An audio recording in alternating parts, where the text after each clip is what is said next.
Hi, I've been working with solar panels for quite a while now. I've learned quite a lot. I got into this with a lot of misconceptions. Just want to share some of the things that I've learned over the months, what to do and what not to do.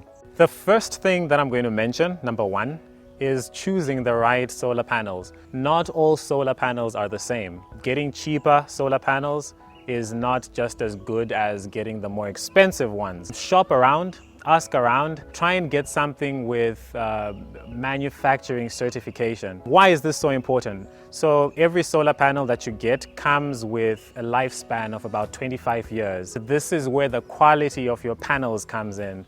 If you're to get something of good quality, you're going to have a lower loss in efficiency. Every solar panel will have a loss in efficiency of anywhere between 1% and 10%. If you get something of good quality, the lower the percentage is. If you get something that's cheaper, you're going to get something with a higher percentage. The second thing I want to talk about is sizing your system correctly in the first place. I've met a lot of people who go, you know what, I'm going to start small.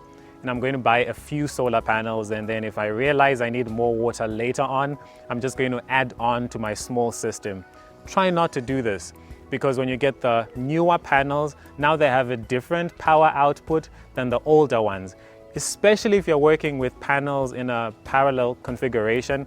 In this case, you really don't want to mix panels. You want to size your system right to start with. The third thing, positioning your solar panels correctly. Remember that the sun in the sky is moving, so you want your solar panels to be in a position where they get the maximum power input. Two things are involved in positioning solar panels: the direction and the angle of inclination.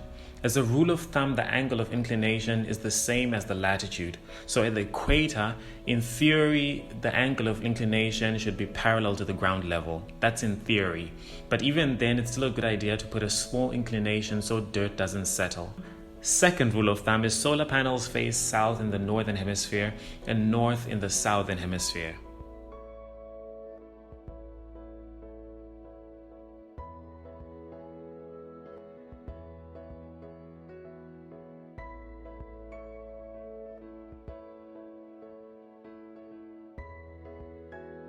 I would like to demonstrate the effect of shading on solar panels.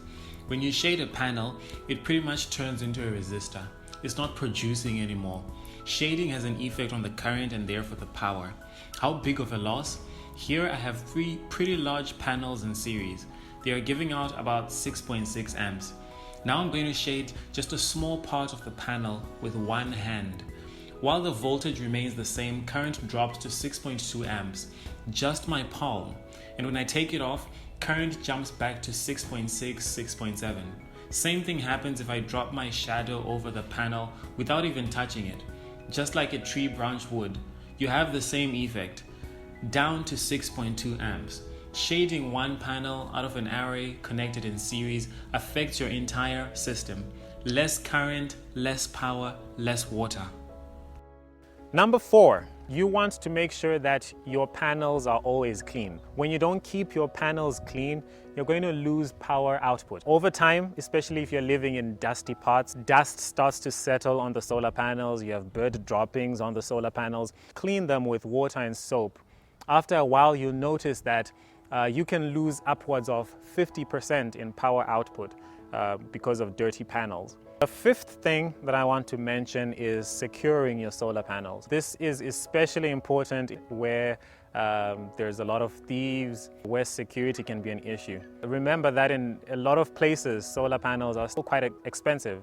There are people that are still going to want them. Make sure that your panels are positioned correctly, but that they're also secure. There's a lot of things that you can do to make sure that your panels are secure, so that you don't set up a water system today and come back tomorrow and find out that there are no solar panels. One thing I've done to keep panels secure is welding them in place. A panel rack can be made from angle bars. After sitting the panels on the rack, shorter lengths of iron angle bars are welded into place to keep the panels from being lifted up. With this arrangement, the only way to remove the panels would be to cut with an angle grinder. Make sure though that the angle bars do not overlap the solar module, as this would shade areas of some cells. If you're arc welding as well, be careful not to burn the surface of the panels or to cause the panels to heat up.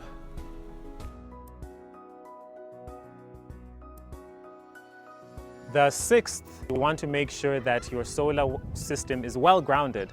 Even if you're living in a location where this is not required, you could simply do it yourself. Buy a grounding rod. Stick it into the ground.